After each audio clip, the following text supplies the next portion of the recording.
Good afternoon. This is Gino show. I have the pleasure to have here a gentleman. For some reason, he feel like he deserved to be a governor of Massachusetts. So I'm going to ask him to introduce himself, and he's going to tell us a story. I will not interrupt unless he gives me the opportunity to say something. Okay? I hope you people enjoy Gino's show.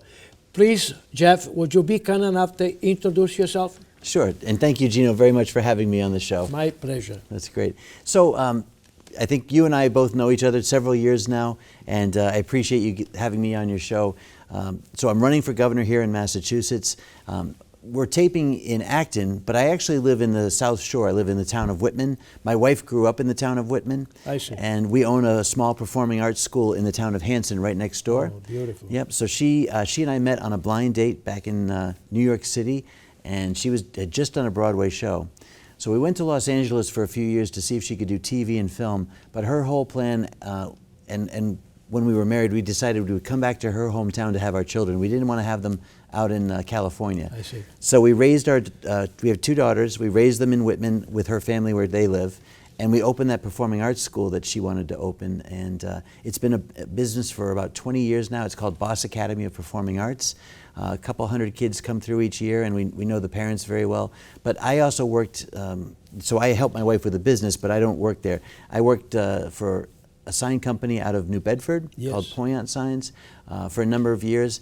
And then I ended up running for state representative in 2010. So that's kind of where the politics gets involved. But you fall in love. Yeah, which I love it, but you know, it's funny, I never thought I would be doing it. I was 40 years old when I ran for the legislature. I remember that. And you know, the thing was, I was on the finance committee in the town of Whitman. I just was trying to help I'm an Eagle Scout, so one of the things they teach you in scouting is to do a good deed every day, but also to leave the campground better than you found it. And so for me, my wife's business was doing well at that point. I was doing well with the company I was working for. So I joined the finance committee in the town. I became the liaison to the high school, the regional school district. And that's where I found out that our current state representative at the time wasn't necessarily getting the funding and the support we needed for our towns. I see. And he was the vice chair of education. So it was really interesting. But I ended up campaigning in 2009 and 2010, knocking on a ton of doors. I'd read 2 books on how to run for office. I'd never done anything political before, and I won a long shot race. And then I got into, when I got into the legislature, I was put on the Ways and Means Committee. And the Ways and Means Committee is important because that's where the state budget is determined. The state agencies all come to the Ways and Means. They tell you where they're going to spend their money, and then you have a chance to ask them a lot of questions about what they're doing with it. So whether it's education or transportation, the cultural council, the arts, there's just so many different areas, public safety, you can ask just about any question you want.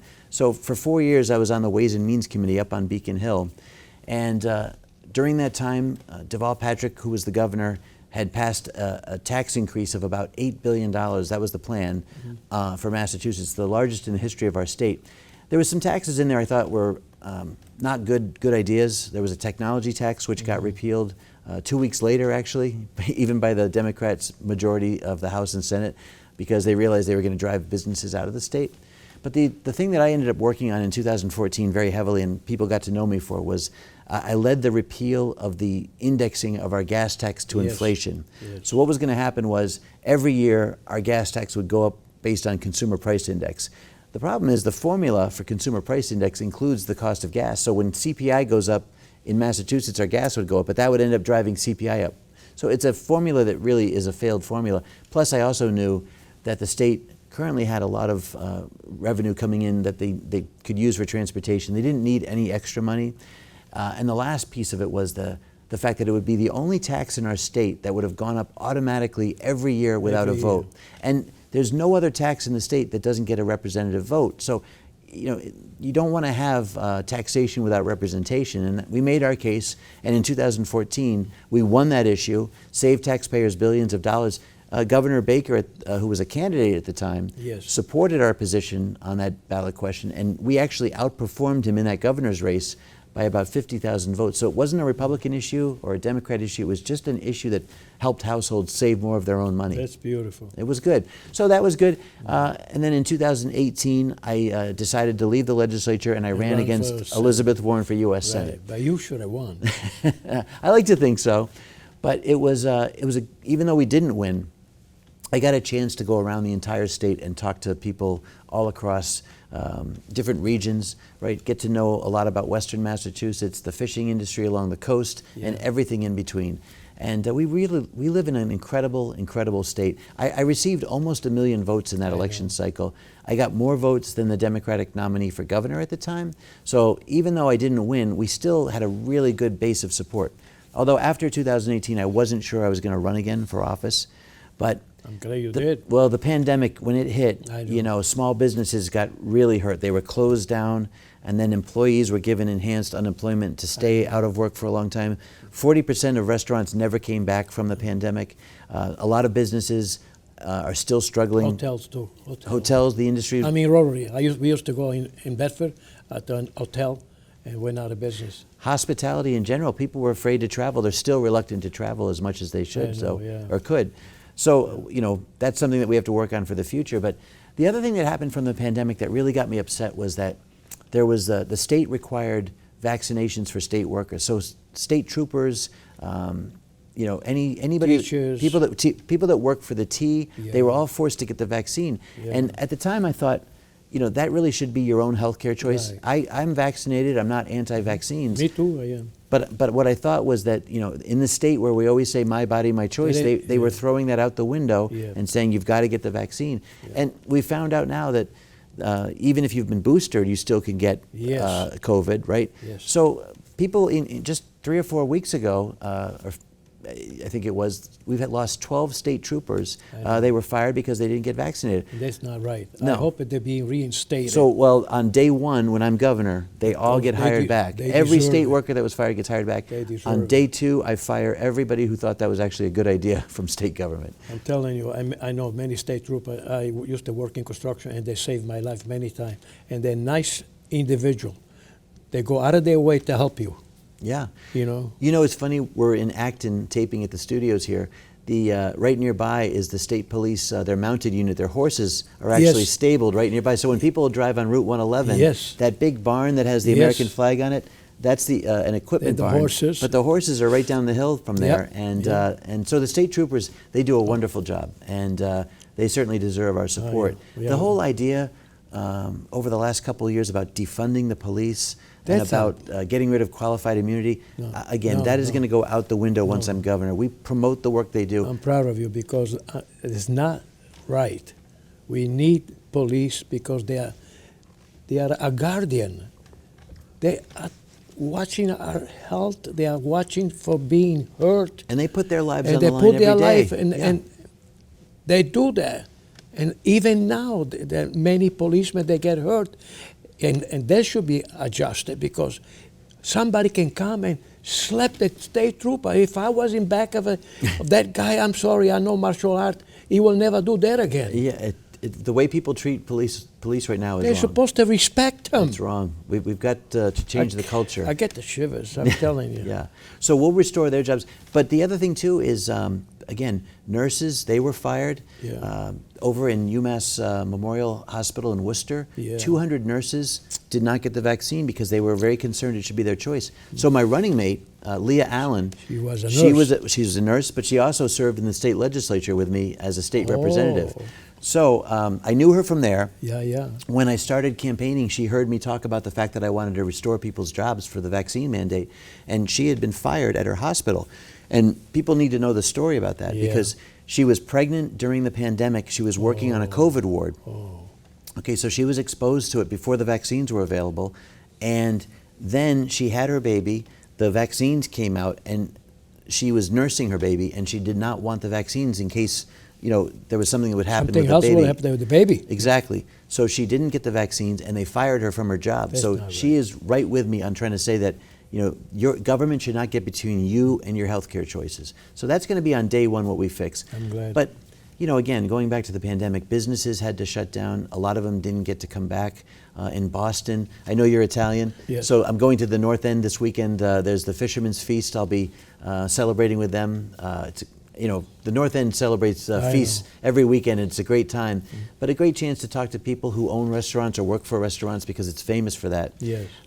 They had to do outdoor dining to Yes. try to save their business because Yes. they couldn't have people inside. I know. And now the pandemic's over, and the mayor now is charging them for the outdoor dining that saved their not their fair. business, Not right? fair to They should charity. say, look, Why? you need a couple years of relief Oh, my to try to get back up on your feet, but instead they're charging them money just to be doing that outdoor Not dining. fair, not fair. So- it's not American. No, well, so my goal is, as governor, to make sure that if you have a dream, if you want to come here and open a business, or if you want to work in some industry, or whatever you want to do, my job is to make sure that government does not get in your way, Yeah. that we can help wherever we can.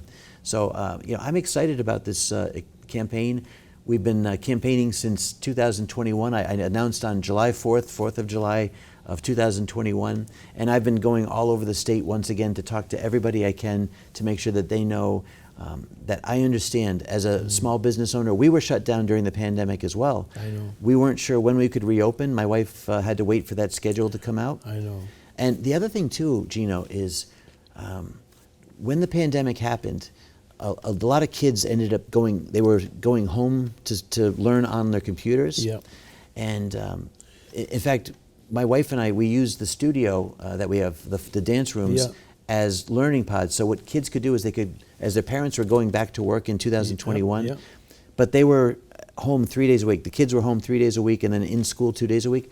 During those 3 days, we would have the kids in a studio, and we did about 15 or 20 kids each day. Oh, my God. And we would help them get online. We had internet connection. They would get online, and we would help them get to their courses, Oh, right? that's nice. But every school had different platforms, Yeah. and every platform had different programs, and every teacher wasn't very comfortable. They had different comfort levels with the technology. Yeah. And then the kids had masks on, and they're trying to stay focused for 6 hours in front of a computer, and it was very difficult. It must affect them a lot. So we feel like the kids right now are behind on their education because Yeah. they didn't get the full learning experience that they needed, especially I hope they get better. yeah, little kids too. Yeah. Having to keep the masks on, even late into last year, it upset a lot of parents about that. In fact, a lot of parents have pulled their kids out of public the schools. We've seen a doubling of homeschooling in Massachusetts, and we've also seen private schools have had a double-digit enrollment increase as well. The other thing about education too is that some of the material that parents were seeing coming through the computers was kind of questionable. There was stuff for kids in kindergarten, first grade, second grade, third grade that was talking about sexual preference, and we felt like, especially my wife and I, you know, my wife, we have 2 daughters. She did the birds and the bees talk with my daughters. I was hoping it would be 21, but she had to have it sooner than that. But really, at that young age, at kindergarten, first grade, it's not appropriate to talk about sexual preference, and not a teacher who's not a family member. I think the parents should be the ones to have those discussions. So, you know, what I want to do is make sure that parents, if they're not comfortable with what's going on in the public schools, that they would have an opportunity to choose where they go. I want the money to follow the child. Yes. So we need to increase charter school options. We need to make sure that homeschooling is more supported. So what I've done is I've announced just last week a plan where we would create an education savings account. So when you have health care in your company, sometimes Right. the premiums are so high Yes. that the deductibles are so high that the company will give you a health care savings account. Yes. They'll put money in so you can buy prescriptions and all Yes. that.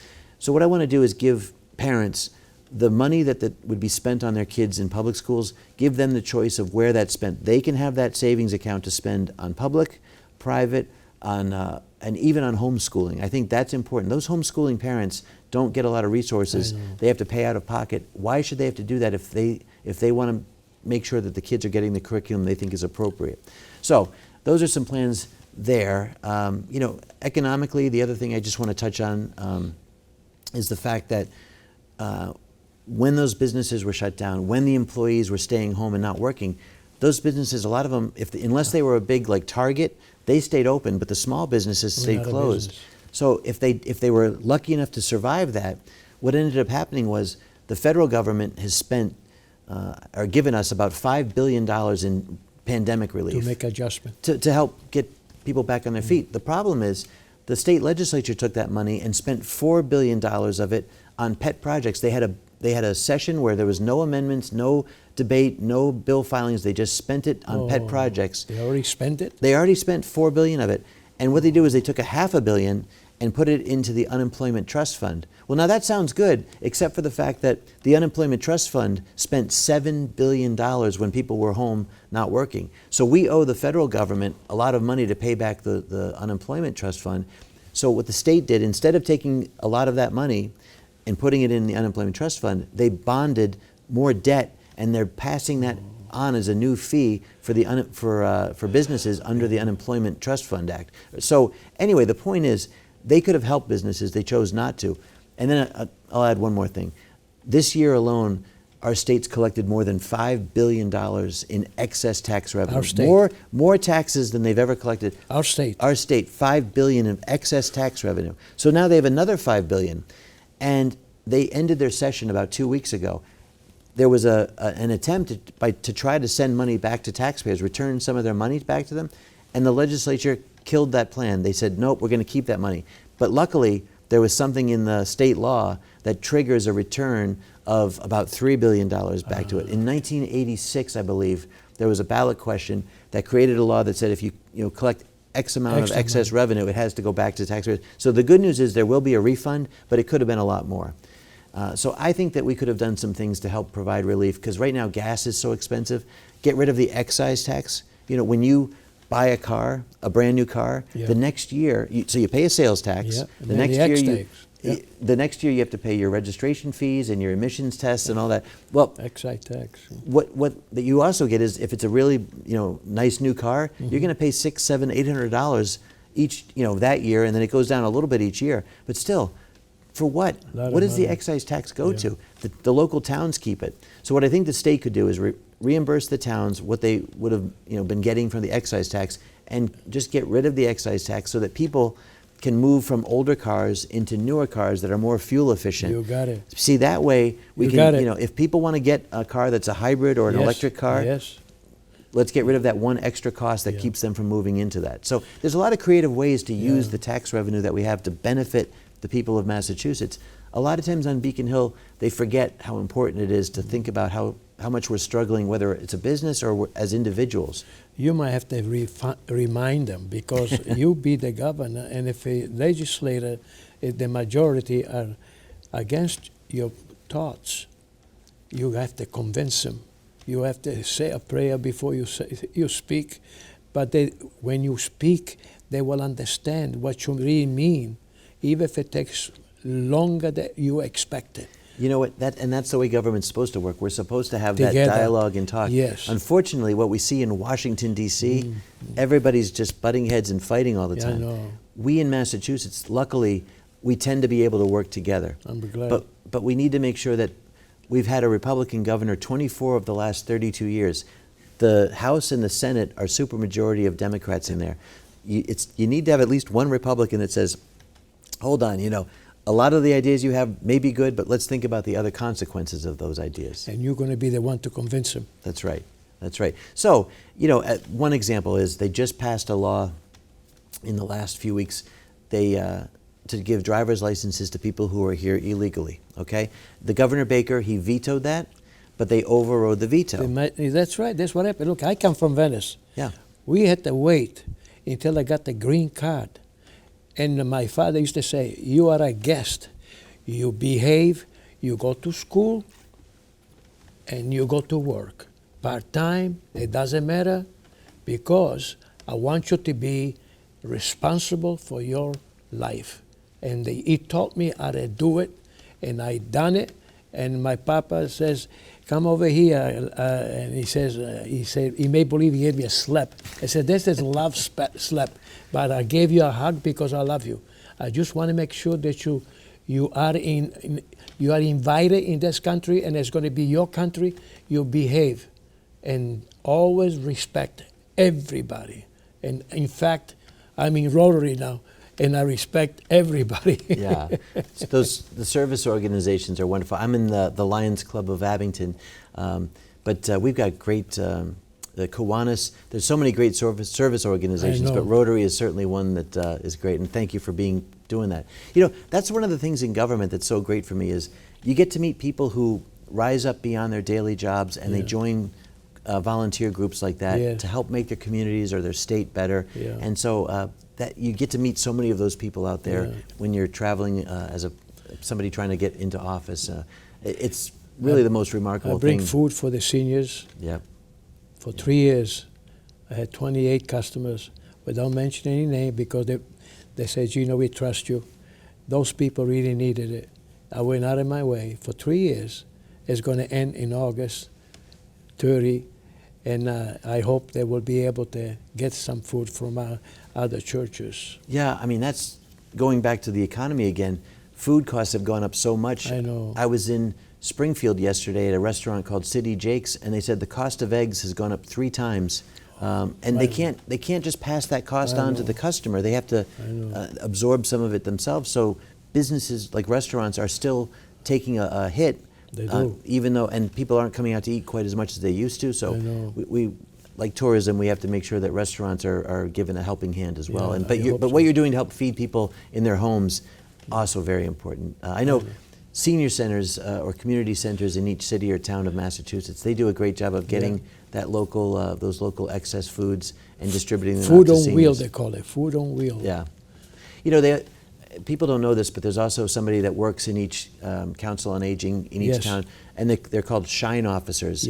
And the shine officer is there to help connect a person with services they may need, like home hospice care, home health care attendants. They can help make the calls to help you with your Medicare and whatever you need. They connect you to your services. So shine officers are people that are wonderful too, and they're across the state. Veteran service officers, they help veterans get the benefits that they deserve for serving our country. So our state is full of great people that work, whether as volunteers or in state agencies that deliver vital services to people, and that's the thing. We always have to make sure that our tax dollars, we're protecting them to help those who've helped ourselves. When the Holyoke Soldiers Home happened, where those soldiers were put back into the areas where other people had COVID, and they all spread it around, and I think it was over 70 veterans died at the Holyoke Soldiers Home. It was a tragedy. And we've got to make sure that the people running those soldiers' homes aren't political appointees. They need to be medical professionals that know how to run a healthcare facility.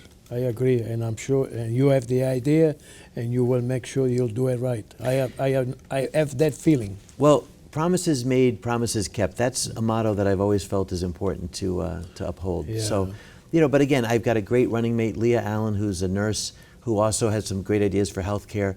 So I think that you know, what we've got a chance to do is, if we win this election in November, you will. Well, I appreciate the optimism, and it's never easy. You know, campaigns are tough. You've got to travel a lot of time, and you're away from your family. But it is rewarding. But having a chance to help guide the state over the next 4 years, it would be the most rewarding job of all, because we are a state that has everything, from great colleges and education opportunities to the healthcare industry, and right now, you know, the biomedical industry and pharmaceutical companies that are based right here in Massachusetts. They're world-renowned. The hospitals, of course, but also we've got everything from skiing in the winter to beaches in the summer. We've got amazing restaurants. You've got agriculture. That, you know, we're leading I think the country on how we do farm-to-table agriculture, and we've got again. In Tanglewood, the Berkshires, you know, a great tourist area in western Massachusetts. You know, we really have so many things going for us. New Bedford, the most valuable fishing port in the United States is New Bedford, right? Cape Cod, tons of tourism comes to Cape Cod. But we have our challenges too. The opioid crisis, people dying from overdose deaths. We had the most deaths this last year in the history of Massachusetts. We need to make sure that we have more mental health services available to people. Homelessness, we need to make sure that we figure out how to solve that. We have the ability and the revenue to get it done. We just need to have the will to make it happen. So the work I hope to do over the next 4 years, I think will put Massachusetts right back on track as a not just a leader in our country, but a world leader in education, in economy, and this everything. state is beautiful. A lot of, I mean, the people in Massachusetts are very friendly. We are very happy to have people like that. And by the way, we lost 50,000 people last year that moved out of our state, I think because it's very expensive housing. So we need to fix that. But I just was at an India Day celebration. They had their independence celebration last week. And there's 80,000 people from India that have come here. So like you came from Venice. Yeah. We are a state that also does a great job with immigrants. They come here, they stay here because they know how they have an opportunity to do whatever they want. The American dream should never be out of reach to anybody in the state of Massachusetts. I'm going to guarantee that. Every time that I speak to somebody that come from another country, we have many Indian individuals, whether they're women or men, they come from India, and they love this country. And they love us too. And doctors, engineers, they bring highly skilled professions with them. So it's something that we certainly need, and we appreciate that. But you're a great example of why Massachusetts is so great. You had an opportunity to work hard. Now you're giving back to your community through Rotary. So that, again, you're a perfect example, and I really appreciate you having me come on air with you and talk about this. My dear Governor, I'm calling you dear Governor. Let's not get crazy. You will be invited at the convention, or we have an event, like I had Charlie Baker come to an event It'd and be he my spoke. honor. And I'm telling you, people will love you. And I hope Charlie Baker will understand that you do your best.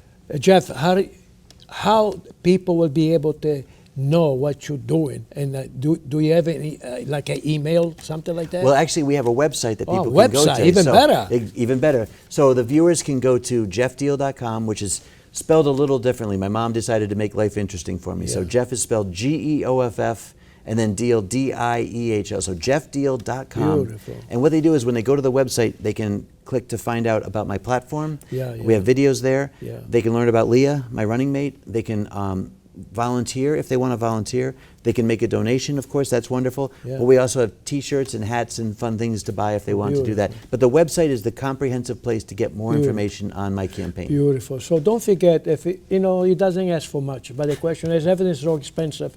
And we just wanted to make sure that if the people understand what he says and they vote for him and he win, that means because the people won. That's it, very simple.